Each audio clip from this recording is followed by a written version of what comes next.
Hi everyone and welcome to the Discover History YouTube channel. You've got me back in the kitchen, yay! Or oh no, we won't pull back, whoever's your favourite, I don't mind. And all this week so far Paul's been showing you how to decorate your home and yourself for a VE Day party. And I've got a couple of recipes for you today and tomorrow as well of things you can make for the party. So we're going to look at savoury as well as sweet as well. So one of the things in abundance at the moment, right time of year, is the rhubarb. And everyone always goes, oh, what can we do instead of a rhubarb crumble for a change? What you can do is you can make a nice rhubarb jam. Now when we use this, you can either use it as a different filling for your Victoria sponge or even your jam sandwiches that you're going to have for the party as well. So the recipe for your rhubarb jam, to use either as a savoury filling for your sandwiches or your sponge filling on your cake, is you need a pound of rhubarb and you need 8 ounces of sugar. And remember, things like sugar, we're still on the ration at this time just because we've got a VE Day party. It doesn't mean you get out of rationing, but as it's a party, people club together.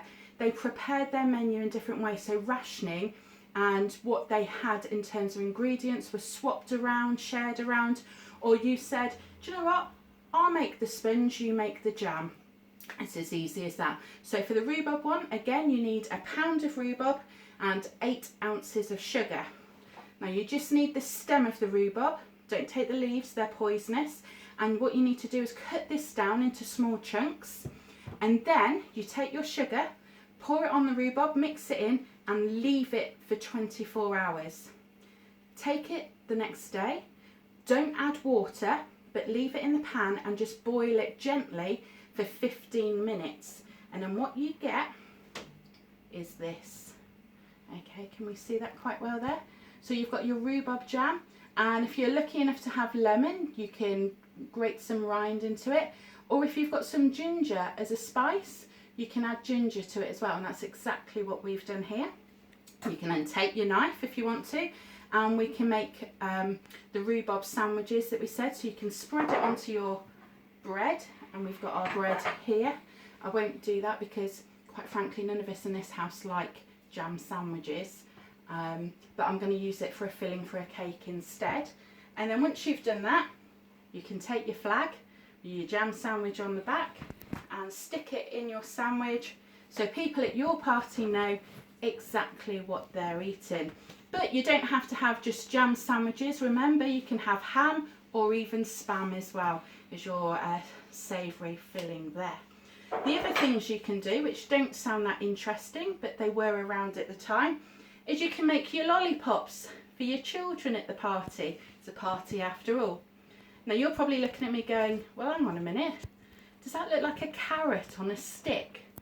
Oh yes it is. It is a carrot on a stick. And this was your substitute at the time for not being able to get ice cream or a proper lollipop. In some cases children would eat it raw like this on the stick, or if you were quite fortunate to have spare honey around at the time, you could dip it in. Again, it's another sweet on a sweet, and it just made it a bit more preferable for children to eat as well. Being in Worcester and Worcestershire, we're quite fortunate here to have lots of orchards, and fruit was a common thing on a party table as well, to have a bowl of fruit. So we've got our apples and our pears here as well that you can eat. These can go side by side with your carrot lollipop. But then cakes, what could you make? Well, everyone's going to be making a Victoria sponge and things like that, so there's no point me showing you how to do that. Instead, what we've got here is a recipe for some honey biscuits. Now these are ones I've made earlier, and I'll read the ingredients out to you.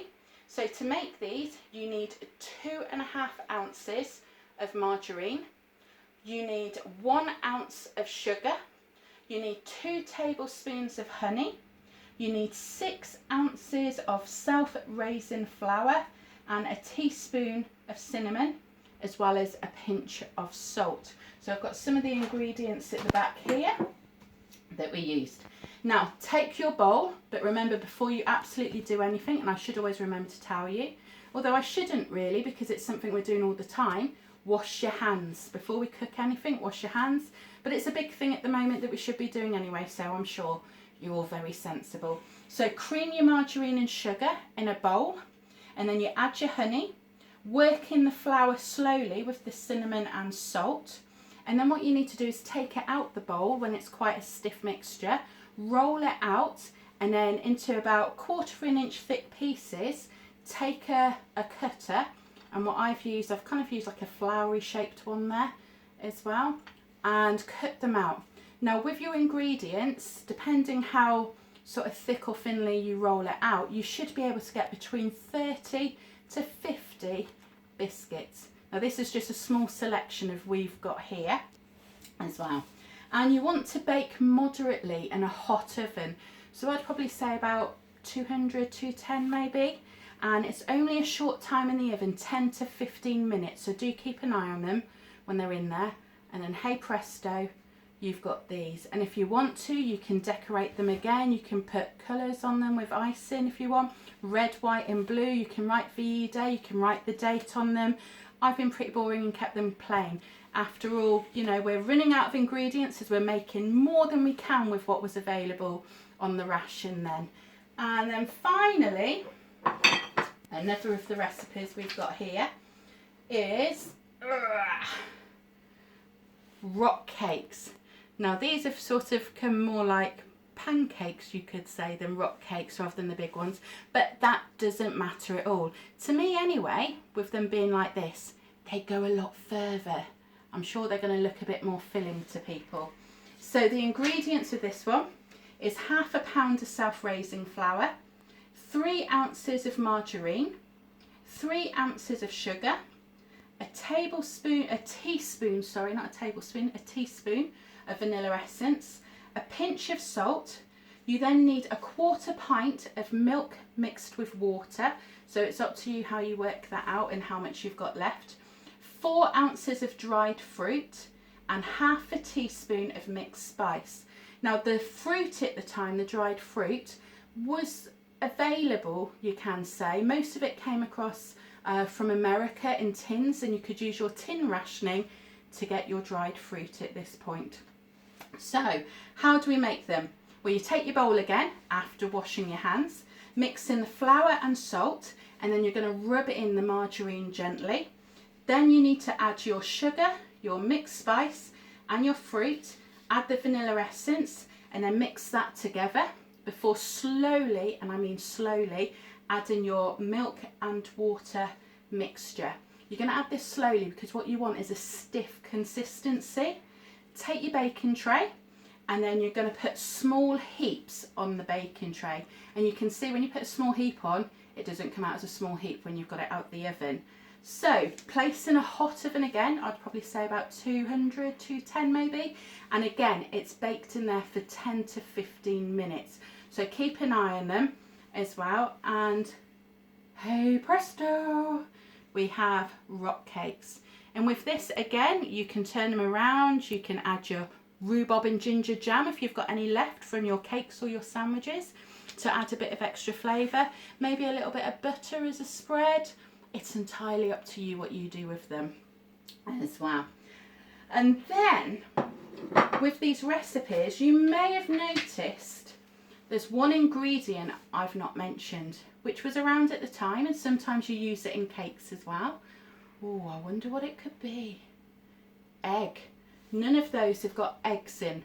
Well, if you're going to use your eggs, then you can use this as your savoury to go for your sandwiches. And why not have a go at making Scotch eggs? Maybe you can make some sausage rolls as well to go with your party food, bulk it out. So with those, you've saved your egg ration, and you can stretch that even further with your Scotch eggs. But also, what were they drinking at the party?